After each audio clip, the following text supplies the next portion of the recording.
Makinis, manipis, minsan, madungis, pero masarap. Mwah! I-kiss. Sexy time na. Sexy Mega!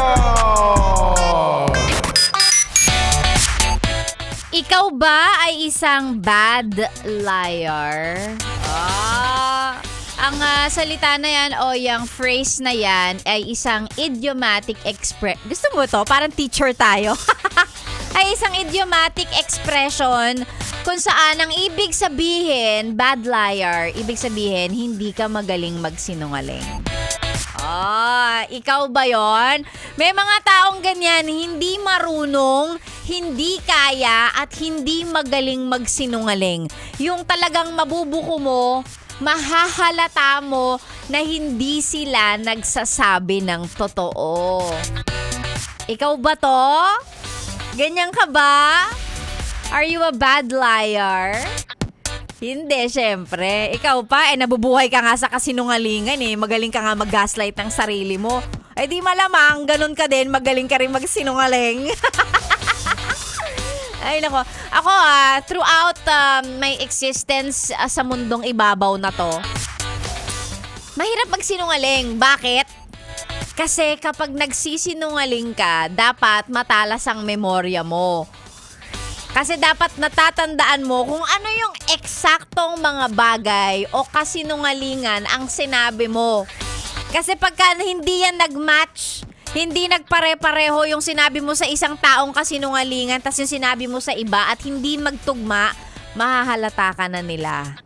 Kaya yung mga magagaling magsinungaling, matalas ang memorya niyan. Kasi naaalala nila lahat ng kasinungalingang pinagsasabi nila. At ang pinakabongga dyan, napapanindigan nila na para bang yun talaga yung totoo. O, di ba? So, ikaw, magaling ka na bang magsinungaling? Alam mo kung ako sa'yo, dapat nga hindi. In the first place, dapat hindi. O, mahirap mabuhay sa kasinungalingan. And at the same time, wala namang bagay ang tinatago na hindi nabubunyag. Yung tinatago-tago mo, yung ayaw mong malaman ng iba, malalaman din nila yan. Ha?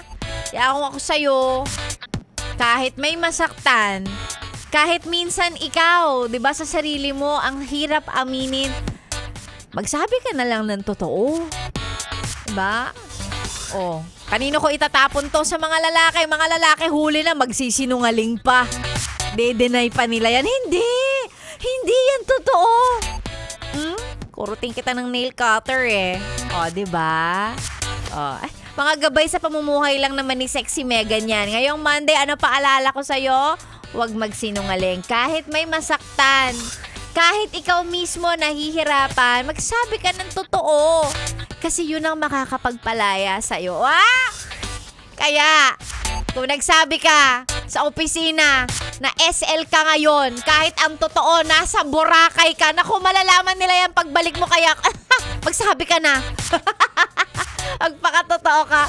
Ay nako, magandang umaga mga yes friend. Solid Monday morning na naman ang hatid sa inyo ng mga yes friend nyo dito sa 101.1 Yes FM. Ako na po si Sexy Megan, kasama nyo ngayong alas 9 hanggang mamayang tanghali. Sa mga gustong magpa-shoutout, libreng-libre. Pero syempre kung gusto mo magbigay ng konting padulas, bakit ako tatanggi? Milk tea, pizza, pwede ring ulam. Wala. Ang mga pa-shoutout ay isend sa ating Facebook page. Again, DJ Megan Yes FM po yan. Search nyo lang at dyan yung isa ng mga pa-shoutout. Basahin natin yan mamaya. Ako na po ang inyong kasama dito lang sa 101.1 Yes FM. Solid!